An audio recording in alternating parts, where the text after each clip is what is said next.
Welcome back to another episode of It's All Been Trucked Before. This time, assignment, Earth. Speaking of other assignments, it's not really an assignment. It's something you can go check out. It's something we've been doing for a while. It's Dirty Story Night.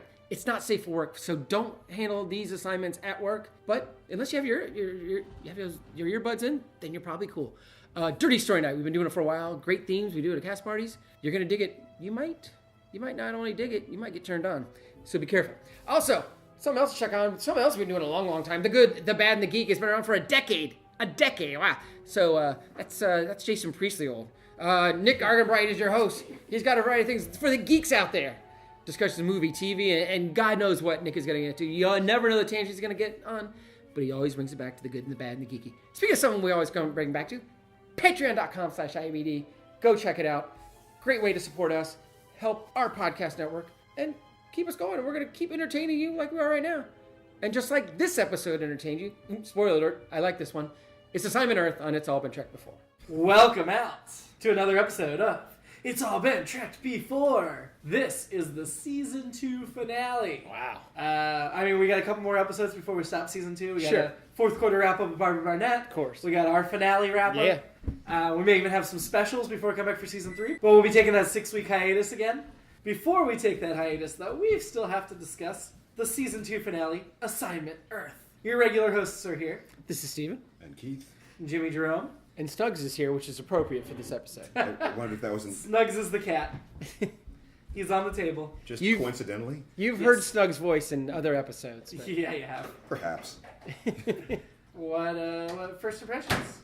I still like this. I still like this show. I still like this episode. It's fun. It's not perfect by any means, but it's fun. It's kind of a Trek episode and kind of not, because obviously it was a pilot for another show. Our characters were guest stars Yeah, in this episode. yeah. They really were. What? That's interesting. What? No, not officially in the credits, but Yeah. the way the story played. Yeah.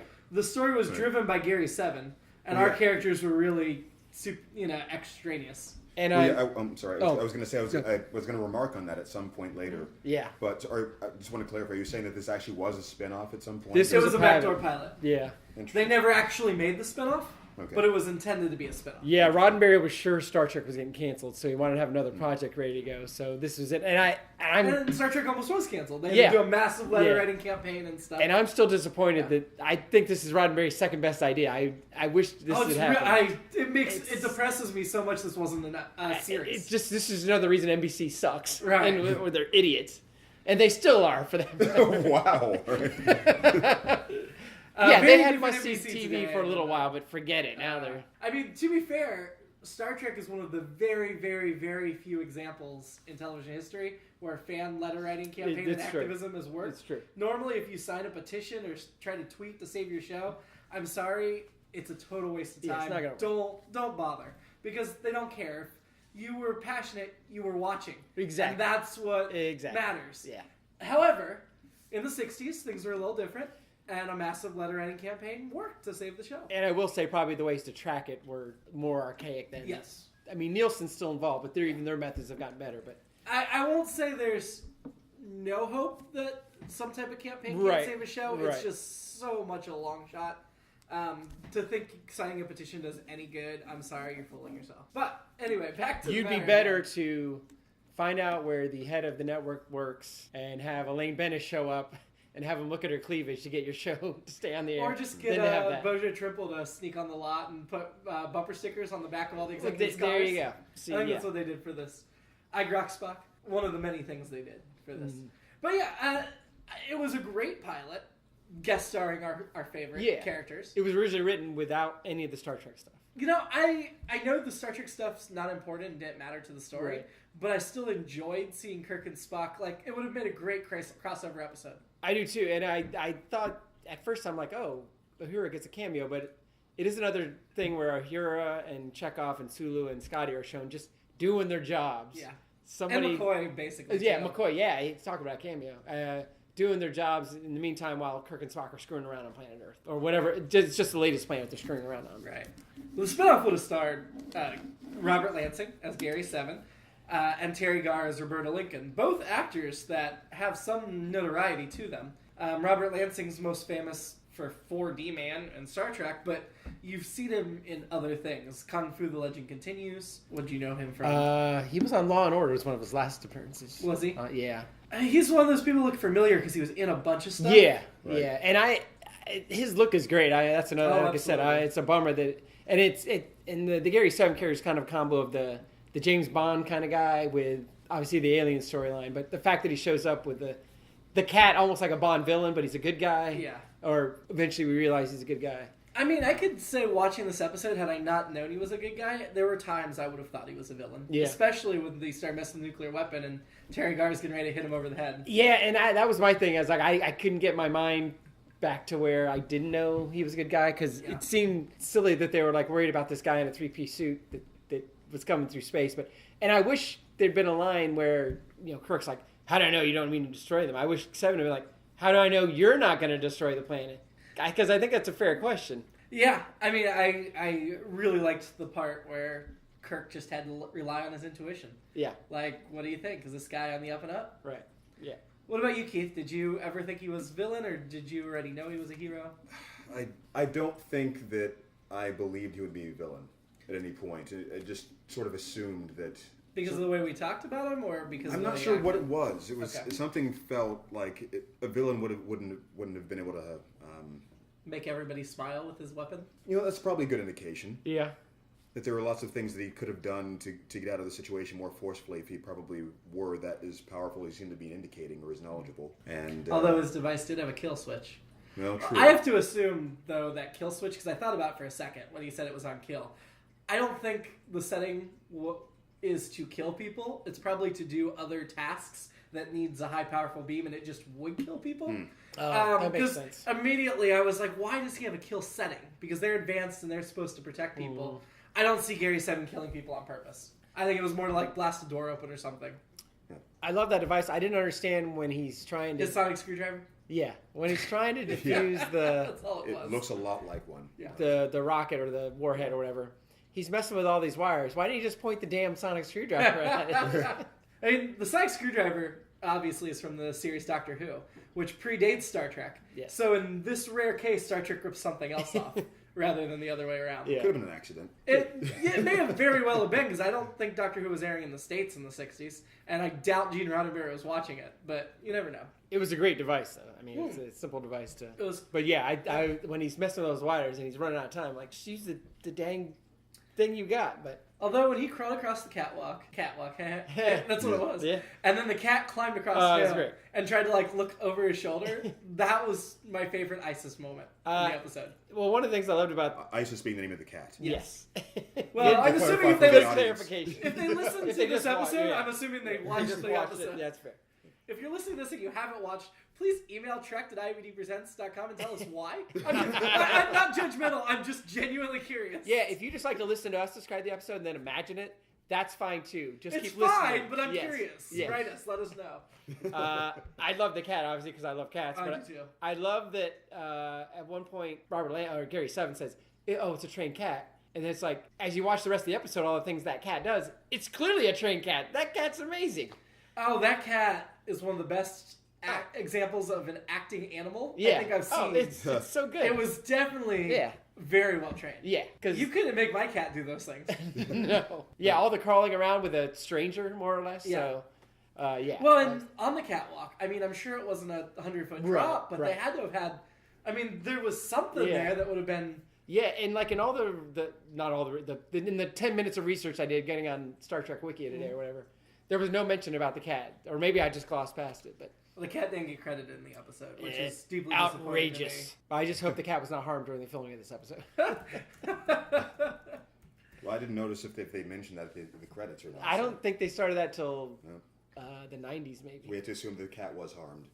Otherwise we would have noted it. Now, the thing is, though, Keith, if this had become a series, this is actually while Gary Seven's not the villain, ISIS clearly was, because she founded a terrorist group in the Middle East. No, Oh. That was named for her. the other thing was there were two cats because of of California course. labor laws. Neither cat could work more than 4 hours, and they had to have an on Is site, that true? On-site tutor. No, I mean, Oh, okay. No, that's who the woman was at the end. but That was every the time cat's there's devil. a baby or whatever, like the Olsen twins or whatever. Actually, Isis was played by 3 cats. Oh, well, there you go. One of them was named Sambo. Oh, that's right. I Sambo. did see that. Sambo. And her Yeah. purrs were provided by Barbara Babcock. Yeah, and I think Barbara Babcock was the computer voice too. I was From looking- Taste of Armageddon. Did she do all the meows? She was too? also played as stepchildren. Oh, okay. She's gonna be in another one. She Okay. was reoccurring on Dallas. She Hill Street Blues. She won the Emmy, some Emmys for. She actually did. Let's see. Star Trek appeared. She was Tree Lane's mother in the Squire Gothos. Oh, really? She was did a voice in Taste of Armageddon. She was the Beta 5 computer Assignment Earth and Isis. She's also a voice in the Tholian Web and the Lights of Zetar. Oh, wow. And she actually plays a character and played as stepchildren. I There's forgot her about picture. Played Stepchild. I remember. Oh, okay. So yeah, I remember from Stepchildren Taste of and Armageddon, are the ones when she actually welcomes appears. them and then says, Yeah. "By the way, you're dead" or whatever. Barbara Babcock. Huh. Yeah. Not Barbara Babcock. Which was cool. I liked Isis a lot. I will say it's just fun to have the cat there. Yeah. I mean, it didn't need to be anything, but the cat, when turned into human form, There's a lot here to get into. was Playboy Playmate 1968 Playmate of the Year Victoria Vetri. Yeah. Well, She was that was the cat's double. Yeah. Yeah, Yes. exactly. For labor laws. She was one of the 4 cats. She was a 67 Playmate, was Playmate of the Year for 68. And right now she is serving time in prison for Impersonating cat. voluntary manslaughter. I told you Isis was evil. I think in 2010 she was convicted. So Attempted murder, allegedly shot her husband in their Hollywood apartment. Yeah. Husband did survive. yes, Oh, well. Yeah. But she was sentenced to 9 years in prison in 2011. 11. Okay. For a different crime? Or No, for Same attempted murder. attempted They manslaughter. pled it down to. She was in Rosemary's Baby. She was Yeah. in Mission Impossible, the television series. She's in Invasion of the Bee Girls, which is a B movie from the 70s. I A was Russ gonna guess Meyer. She was in an episode of Batman. But it's one of Roger Ebert. Back in the day, Siskel and Ebert, going way back now. But they used to have like their guilty pleasures, hidden great movies, and that was one of Ebert's favorite movies. Was Invasion of the Bee Girls, so which I've never seen, but I haven't either. I'm She more interested. also was in a TV movie that starred Ricardo Montalban. There you go. Yeah, and I've talked about the eugenics wars when we did Space Seed. That Cognini and Singh was involved in the eugenics wars, and there's a three novel set that tie real life events. Yep. And Gary Seven and Isis and Roberta Lincoln figure into those novels. They get involved with trying to stop Khan. In the second of the trilogy, Isis was sent by Gary Seven to spy on Khan in northern India, and she assumed a name and became one of Khan's trusted advisors. Huh. Isis was killed, though, so she never did get to go onto the Botany Bay. I bet he killed her while she was in cat form. Probably. I don't remember. Khan! She stepped into the path of a knife intended for Lincoln.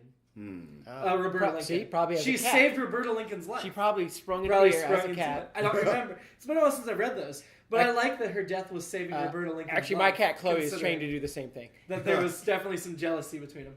Yeah. Fortunately, she hasn't had to do it yet. Yeah, what do we think of the dynamic between Terry Garr and the cat? It's weird because Terry Garr just met Gary Seven. Yeah. But I can see that developing being fun Oh, for yeah. in a series. Well, it's kind of a little love triangle. Because, yeah, you're unsure what the relationship is between Gary Seven and Isis, besides working together. Yeah, I don't think there is one, but Yeah, other than they're friendly, obviously. But let's talk about Terry Garr a little bit. My Yeah. favorite role that she plays is in Young Frankenstein as Enga. But she's also famous for Tootsie, Close Encounters of the Third Kind. Yep. She was an Academy Award nominated for Tootsie, actually. She did a voice in the Batman Beyond television series. She did an episode of Felicity. She was in the movie Dick as if she was Michelle Williams' mom, or I think she was Kirsten Dunst's mom. She was Phoebe Senior in 3 episodes of Friends. Yep. She was a witch in Sabrina the Teenage Witch, which we said was Oh, ripping this off. yeah. Salem ripping off Isis. Frequent guest on David Letterman. Yeah, I'd say she ended up having a more well-known career than Lansing. She did very well. Yeah, a lot of people know Terry Garr. I read that she was not happy with her Star Trek experience and does not talk about it much because Roddenberry insisted on her skirt being hemmed up. And I wonder if that was any influence on whether the series went forward. If she didn't want to work with him. And Bill Tease, the costume Who made all designer, the Skippy costumes? he wasn't happy. He didn't want it to go up either. So, Really? Yeah. So. I mean, you couldn't see her underwear. It wasn't as short as you hers. Right. It wasn't that short, but yeah. I mean, yeah, if it were any higher, it probably would not be practical for the scene shoot. For 1968. Earth, yeah. I feel like Steven and I are rolling over on this episode. Keith, I'm sorry. Please speak. Tell us what you think of Lansing and Gar and the proposed spinoff and all that. Well, since we were in Terry Gar for a moment, I was going to say that the first thing that I thought of when you said the name, oddly enough, was Mom and Dad Save the World, which I remember now. Yeah. That was like the thing that I would have known. That's just toward my age, I guess. When you're old. No, I'm just kidding. I was thinking like comparatively young for Steven.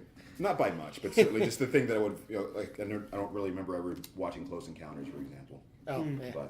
But going back to the first question you were asking me before about whether or not I would suspected Gary, I was just glanced at my notes and I realized something that it's just something about the way that the episode was written, probably just typical for Star Trek in that sense, is I wouldn't have suspected it because he immediately presented himself with this claim of, I'm here to help do this thing, and they were being skeptical. So, of course, my first thought is, he must be telling the truth because they don't usually present villains in that way of I'm here to help. Yeah, doing this elaborate ruse of that caliber, something that sinister, of like completely trying to pretend something like that. It's usually like a seemingly well-meaning admiral or something like that, or commodore who is just incompetent or something, who ends up being a villain maybe unintentionally or through some sort of form of cowardice. But they don't really have people who present themselves as... That's true. There's not a lot of like twists, like, oh, I didn't see that coming. Yeah, that kind of you're complete right. betrayal. Yeah.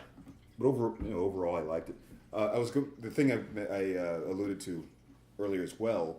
The way that it seemed uncharacteristic for the series to have that much screen time. It felt like there was a lot more screen time for these other characters, and just there was. Kirk was just wherever. Kirk and Spock were shut up. supplemental. Yeah. So it was. My note at the time was I liked the feel of it, like it made the series feel more mature somehow. Like they trusted that the audience was following along and kind of knew the way the main characters worked. They didn't need to have them like the kind of I can't think of a word to describe it, but for the older series like these where they had to sort of do a lot of repetition, as if people would just be tuning in for the first time ever at some point, or they wouldn't have been watching reruns a certain way. Yeah. So it's like they trusted that people were familiar enough with the characters and really had to keep checking in as much. Like a newer X-Files or something, like as the series went on, you trust to just have like the villains or maybe supplementary heroes or whoever, just some new characters just like taking over the episode for a while, and then maybe Mulder and Scully would drop in at some point. And, this is funny, they're doing this. Well, I didn't know reference at all if Carey Mulligan's involved. So. Yeah, I think check it out. She was young. This was before she blew up. Yeah. So yeah, would you have enjoyed seeing this as a spinoff? I don't know. Maybe it's. I mean, with the two lead actors, I'm on board right there. Yeah. And then I think the premise is just this fun adventure show. I think I would just need to see maybe another episode or two to really know how it would work. But I did like, was it Robert Lansing that was in it? Yeah. Of course, had this been a series that ran for a couple of seasons, by now they would have had a movie remake starring, I don't know, somebody young and hot as Terry Gar, and somebody old and handsome as maybe George Clooney as George 7. Clooney would be perfect. George Clooney would be a great Gary 7.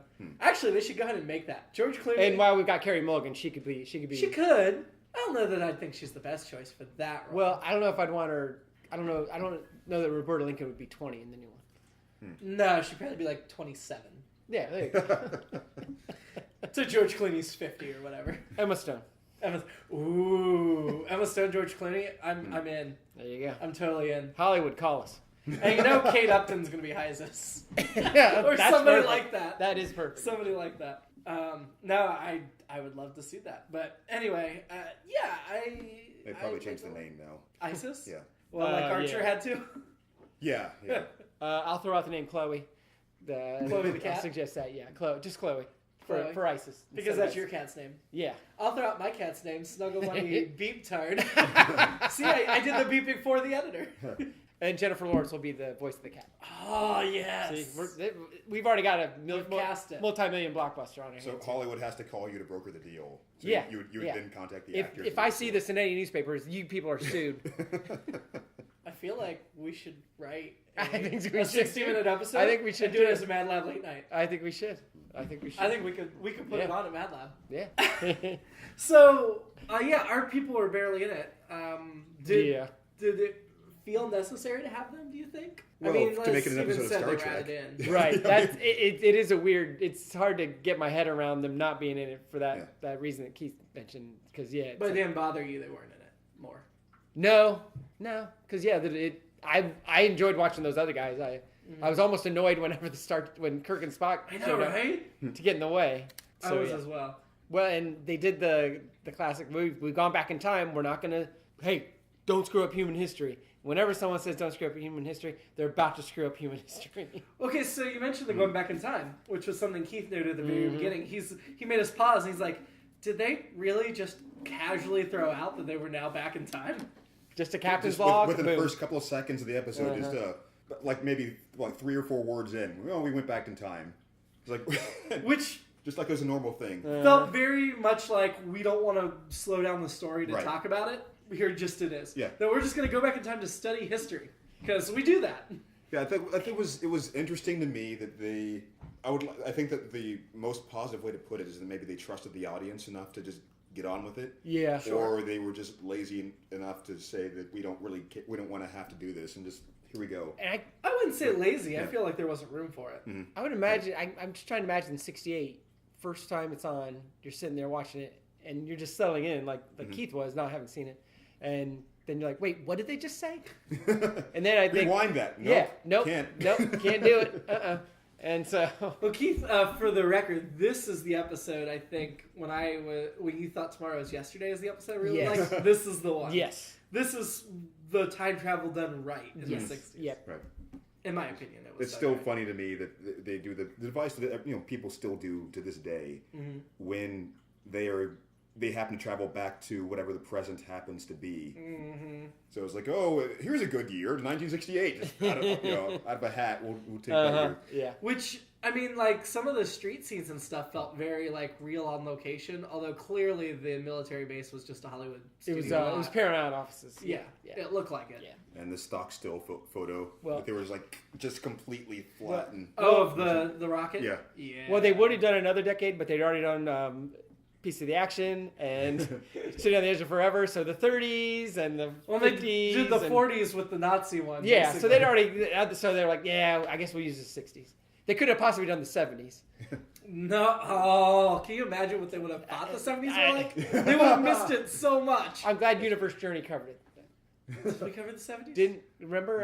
Is it Oh, Chocolati? Chocolati loves the 70s. Yeah, we haven't that's what I'm visited talking the about. 70s. Okay. oh, That's yeah, what I she was- wanted to. But That's a Nick thing. That's Oh, not okay. a Jimmy thing. Okay. That's a Nick contribution to the universe. My alternate episode was Mary 7, which would be Terry Garr Roberta 7. or Roberta 7. Yeah, as the person from space. one has to rhyme. Yeah, Mary 7. Mary Gary- 7. Mary Gary- seven. oh, Mary 7, Gary. Yeah. My alternate episode is just another episode of this. I want. Well, that's true. I want a That's second fair, too. episode of Assignment Earth. Was the show going to be called Assignment Earth? Do you think? Because that would have been a great series title. No, I think it was going to be. Oh, what the heck was it? Gonna be? Gary 7 and his cat. Yeah. Earth Trek. Earth Trek. I mean, they definitely established that series was going to be set in the 60s because he was a human from that time period. He was just trained on another planet, which is interesting. And I like that they said that in Kirk's time they still don't know who the planet is, so they don't have to deal with that. They were right that the 60s were a very tumultuous time. Yeah, I mean, Like, I know that was accidental because that's when they were in production, but Right. they were right. yeah, I mean, they guessed it right. I mean, Other than Trump's presidency, I don't think we've had such a messy... it was on a the edge of tumultuous time. year. All right, that reminds me of something that I noted. Actually, there was a line. I don't know if you have the exact wording of it. The essence was he was saying that technology was it was advancing faster than the political, social Intelligence needs or whatever. something Yeah. like that. Yes, Yeah. I thought that ended up being. They were clearly trying to talk about the impending nuclear Yeah. crises and so forth, but I think that applies to a lot of technology even today. About the danger of the way things have happened. Even that looming threat has just sort of been around all our lives. We've just kind of put it in the back burner and don't even think about nuclear options. And it's not really necessary anymore. I mean, there are so many other ways to just kill a lot of people at once, Right. as it happens. Although we've Or- never been closer to nuclear war. than- Yeah, true. But even if we just talk about it like, okay, so like the internet is an example of something that technology that advanced way faster than people were probably ready for because as far as with diplomacy works, Yeah. now it's just letting a lot of hateful people access other hateful people Yes. and attack other people through words and ideas. Bringing people And, together, in other words. Yes. But we're still need to grow socially and politically to handle what we've been given now. We got all the mass shootings and things like that. Yeah. Oh man. Yeah, Discovery needs to do some back in time. Yeah. It was going to be called Assignment Earth. Okay. Yeah. I Well, felt makes like that sense. was a great Yeah. title for it. Yeah, it does make sense. Yeah. Speaking of history and '68 and all that, so Spock's talking about what happened on that date. Essentially, this date in history that Spock does. Yeah. So he mentions an assassination, and this was like a week before MLK was assassinated. Oh no. Saddam Hussein, he talks about a coup. Saddam Hussein went to power right around this time. Ugh. And then there was actually a NASA launch right in this time frame too. Were they putting nuclear weapons in space at this time? That was a lot of the talk, but they actually never did it. Okay. Yeah. Because that to me was the one thing I was like, I don't remember nuclear weapons being Yeah. orbiting us. But that was definitely a concern. I feel like there was another movie with that plot. But I've got to show off my historical ignorance and ask, when was JFK? What year was that? 63. 63. Oh, okay. Yeah. So Yeah, this would have been President Johnson, even though we I didn't think see one it. of the Bond movies had one of the villains trying to put nuclear weapons in space, or somebody else put nuclear weapons in space, and he stole them. Moonraker. Moonraker, is that I it? don't know. There was one Oh. where he's on the moon. Oh, well, yeah, there was that. I know the one, it's a satellite. Well, Diamonds Are Forever has the laser satellite. Well, there's a lot of satellites in Bond movies. Yeah. Satellites were hip and fun. Oh, they were big. Technology-wise, Skyline. the line that stuck out to me was when they said, "Oh, you can get their exploits or whatever would be on fill up a whole data card," and I'm like, "Really?" Because was it a tape or something? Yeah. tape deck? or whatever happens on this day or whatever. Yeah. Because I'm like, yeah, my cell phone holds more than that now. That is an example of how they just could not wrap their heads around what we would be. Yeah, a couple things I wanted to ask for clarification on. So, did they say? We'll start with the technology thing. Were they saying that they were orbiting satellites with nuclear capabilities, or what were they? The talk at the beginning when they thought that they were getting hit, or something like that. They said that there was this danger of things falling for, like, if we happen to disrupt one of these satellites or something like that orbiting, that it could cause a. I know they had the reflector shields on, so they couldn't be viewed because they didn't want anyone to see them. And then, But I think that it sounded like they were saying that there were bombs actually above the Earth or something like that. well, I know they mentioned that no one had the capability to get them to where the Enterprise was, because they thought they were getting, somebody was coming at them, and it was Gary 7 coming through. Yeah. No, the Enterprise was hidden from the technology of the day being seen. Which, that I buy, even without closing a device, they could know what the technology is and hide from it. Yeah. All right, so one other thing, well, a couple. Except from telescopes. Of course. So where was Gary 7 beaming from at the time? The alien planet where they trained him. Yeah. Okay, so just sort of like being shot through somewhere. They have very advanced transporters, way more than ours, and he was coming back to Earth to go on assignment. And assignment Earth, if you will. He did it. He said it. He said it. Hilarious. So I knew you'd appreciate that. What's my next assignment? Earth. See? See, I think if the series had happened, we would have eventually seen the aliens. Right. Which Yeah. I would have been very interested in. Yeah. I mean, I'm pretty sure it would have been a Case of the Week series, as Right. all television Right. was at that Right. time. But I think we would have had to go see the aliens at some point. Well, and of course, as we know, in the entire universe, it's always male-female, so we... Binary genders. Of course, Yes. that's universal, literally. And I'd hope they do an episode where we find out what exactly ISIS is. Yeah. Besides hot. Right. Well, I think that And as a woman, she was pretty attractive too. Hey! Right. The reason, right, so that was one of the things about the episode that made it feel more fleshed out or more mature, is because they had that series in mind, just sort of off screen, so there wasn't that sense of they could kind of give you little teases of what that could have been, so it felt like there was a fleshed out explanations, backstory for this person passing through, so it wasn't just some sort of. I think you're right. I think Gene Roddenberry definitely thought out these characters more than the typical guest, and that showed. Yeah. For sure. And I love that you don't even get a look at what ISIS is up to until she's this woman or whatever until the very end. I like that the woman wore the collar too. Yeah. Maybe it might be the transformational thing that she's using or something. Yeah, that's true. That's true. So one of the other things I was going to ask, What was going on with the mission for the military base? What were they trying to do exactly? They were trying to put a nuclear weapon up in space on a satellite so they could launch it easier. Oh, well, that's okay. That Yeah. answers one of my other questions. That's what they were talking Yeah. about. Yeah. That was one of the things that they were afraid of triggering when they were Right. up there. So that's why they did. This was also the only episode entirely set in the 20th century. Entirely, you're right. Yeah. We mentioned it was the only episode that we think, or at least It was definitely the that first. they had a guest star and at the might have been beginning last. in the opening credits, which was Robert Yeah. Lansing. They didn't save him to the end. Yeah. Because he already had a ton of credits before this. So he wasn't new on the block. Although I will say, a couple of the other guest stars who played smaller characters, Morgan Jones and Ted Gehrig, ended up having more IMDb credits than Robert Lansing. So we Yeah, had some they're faces that were familiar faces in this episode. the guy who played the launch director. He was in Butch Cassidy and Sundance Kid and a lot of other movies and TV shows. Had a lot of good Colonel guest stars, too. Nesbing had some credits, and Second Policeman had some Yes. credits. Yeah. Oh, and our buddy Finnegan from Shore Leave was back as one of the cops Yeah. that come into Gary Seven's office. Yeah. I enjoyed the cops coming into the office bit. Yeah. Like, I totally get what the confusion was, and I thought it was authentic, and I thought Robert Lincoln had authentic reactions to what was happening. Yeah. And did what we would do. Called the police. Yeah. Tried to stop Gary Seven because she loves the country. Yeah. But then, the one thing that kind of felt weird to me was when she was like, trust him, I believe him, Right. to Kirk and It Spock. was very fast. Yeah, there wasn't. Didn't seem like there was Because they got to be co-stars. a natural transition Yeah. between. Yeah. It looked like they were just in a standoff themselves, and suddenly she said, "He's telling the truth," Yeah. as if there had been some other, maybe something was cut. I know it, or whatever she said. Yeah.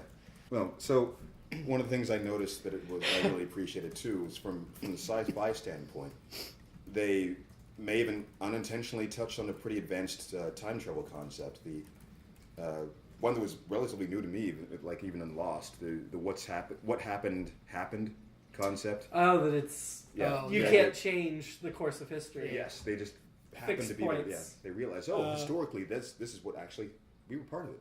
Right at the end there when they're talking Now about see, it. that Just I a, didn't just a throwaway. I Right didn't before completely the- buy that. I was like, well, of course, history rewrote itself to whatever just happened. That was my thinking. Right, Ah, because and they would cut against their other thing. We're like, They didn't we mention can't they were screw in a with human temporal history. bubble or anything. Yeah. Yeah. I also enjoyed that at the end because that was Spock and Kirk saying, "Stay tuned for the future adventures of Gary Seven on Assignment Earth." They didn't say that, was but they pretty hilarious. much Yes. did. Yeah. Love it. I liked their. First of all, I wish they'd looked him up on the computer a little sooner in the episode because I didn't know whether to trust Right. him or not. Right. First of all. Oh my But- god. But I do like that they read their files and they clearly had done some fun things. Well- And the smiles were so good. I mean, Spock was doing the Vulcan version of a smile. Sure. For sure. Well, Oh. yeah, because in Tomorrow's Yesterday, remember they look up the Colonel and like, you don't do anything significant, Right. nor do any of your children or anything else or something. Well, Tomorrow's Yesterday sucks, so that's a It bad does. one to compare It is. to. What They do a much better job. at the time, my interpretation of what they were saying was something just much more ordinary, like, oh, they're going to hook up or something. Like they looked up, they're going to have kids. or Oh, something. that's where I thought they were. But forgot. the spinoff puts a whole different Yeah. spin on it. Many So, exciting adventures or whatever the term you get. And you guys would eventually hook up with Khan. Say hi to him for us. Yeah. I guess we can get into fashion. Yeah. Fashion. A lot of fashion this episode. Notice over the progression of this season, very slight, but Kirk and Scotty and obviously Chekhov had it all season, but the hair getting longer. Yeah. Definitely more of a 60s, late 60s Yep. shag, which I like. We had another episode with Spock and hats.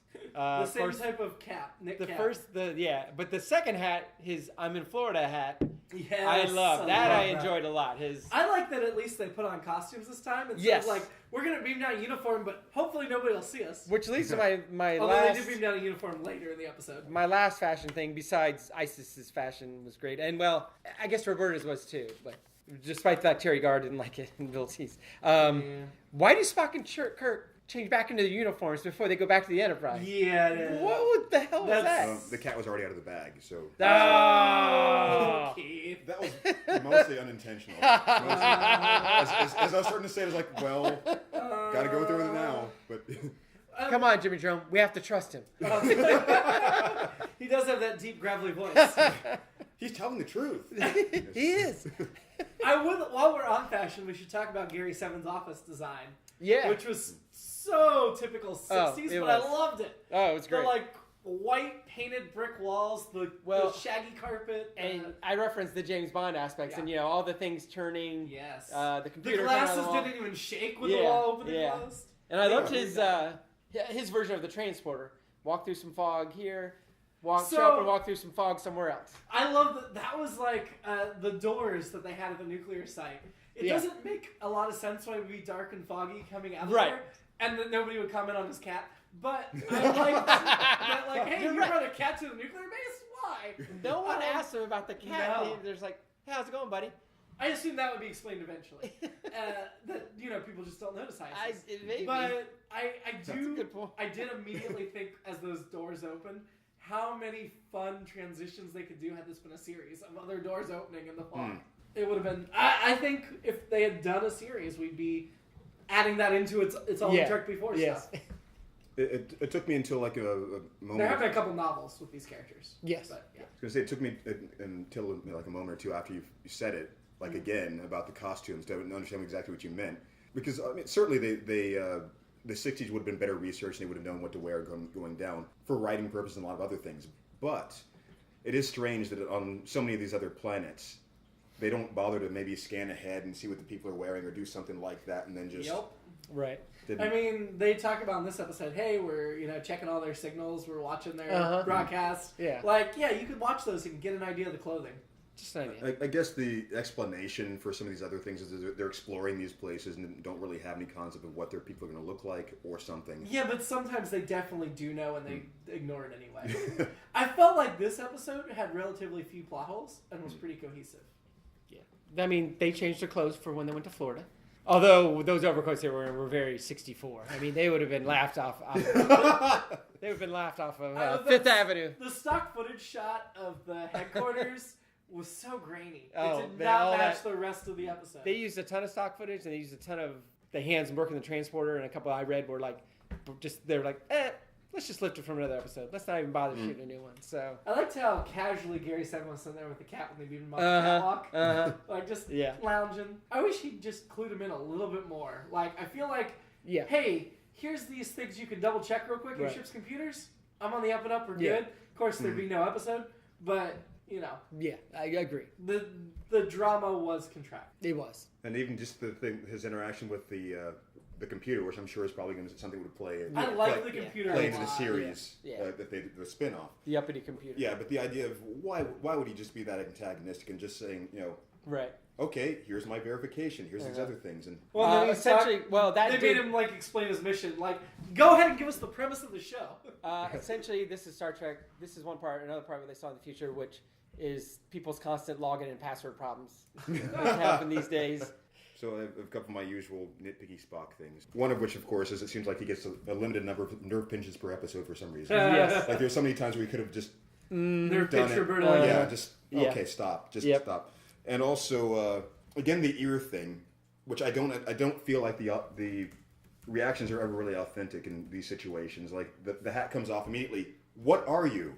Right. Not, your ears look strange. Yeah. Or just you look like an elf or something. To be fair, there are stranger ears than Spock's that I see every day.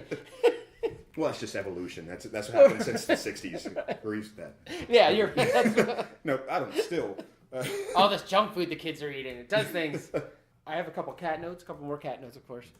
I love when Spock said, and I totally agree with this, and a lovely animal, I find myself strangely drawn to it. That describes my relationship with every cat I come across.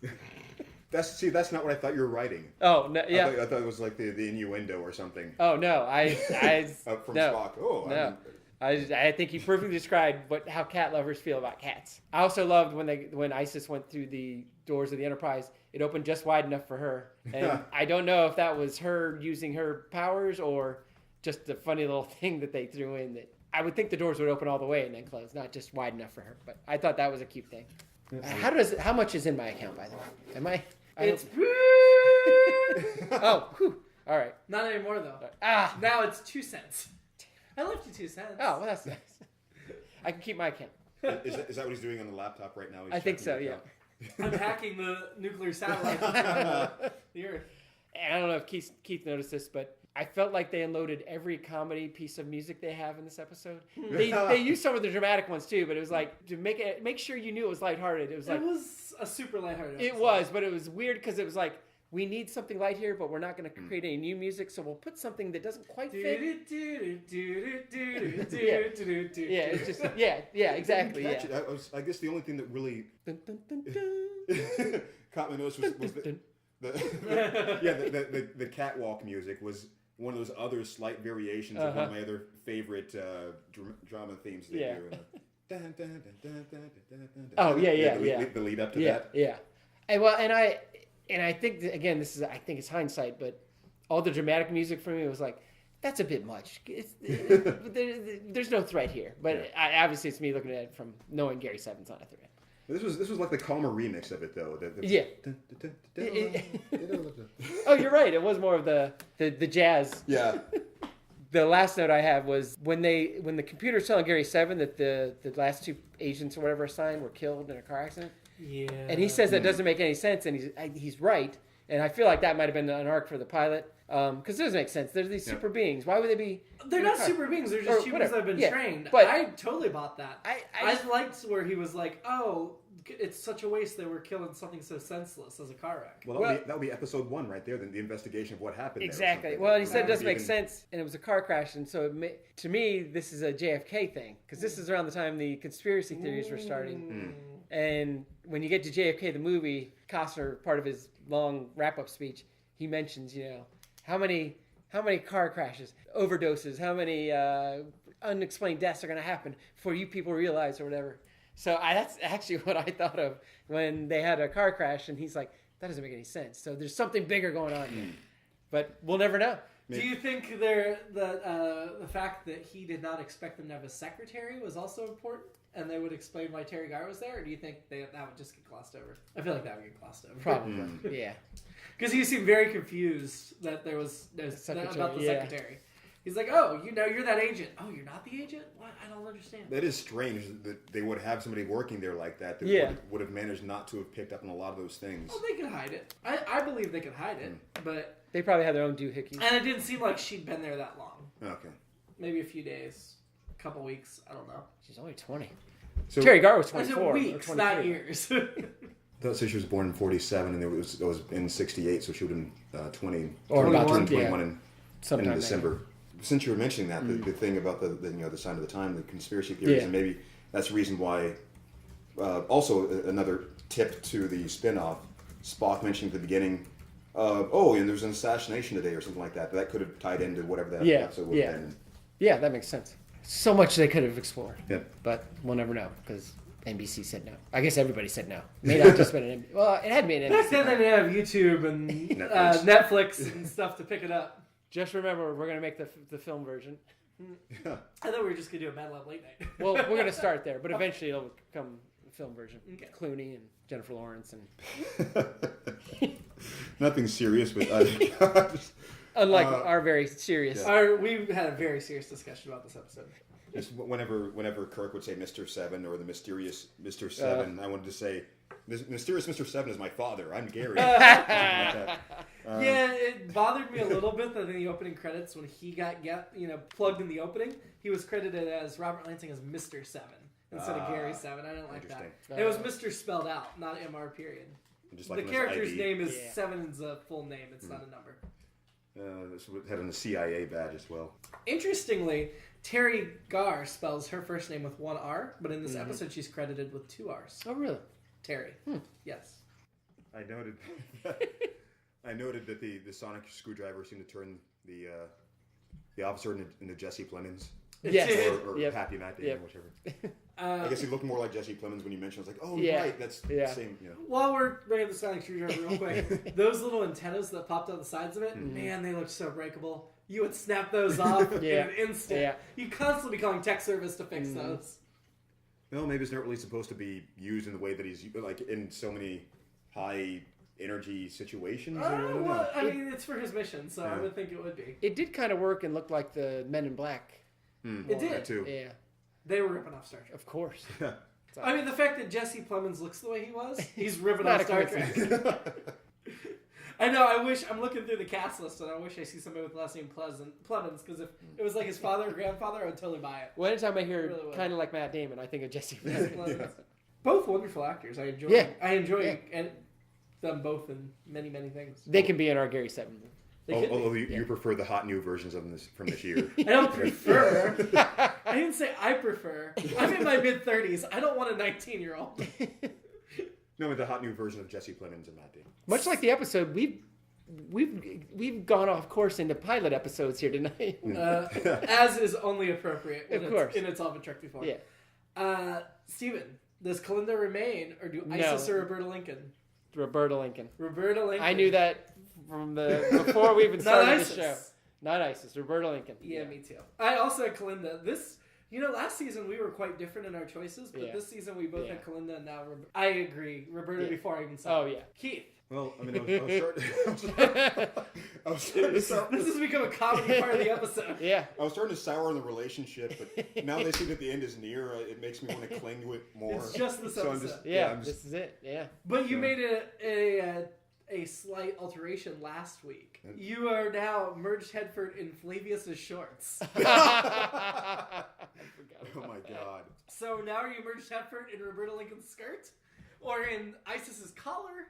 I'm gonna have to try to find a clever way to bring that up because I think she's gonna start to get suspicious if I keep giving her things like that. She's gonna like check out IMDb or something. Go, what? Where are you getting these things from? So are you Merged staying headfirst with merged headfirst in Flavius's shorts, or are you changing? Maybe the collar is a goodbye present or something. And Isis's collar. Yes. Episode ranking. So we start at the bottom? I'm kidding. Yeah. I was I'm gonna say, kidding. little.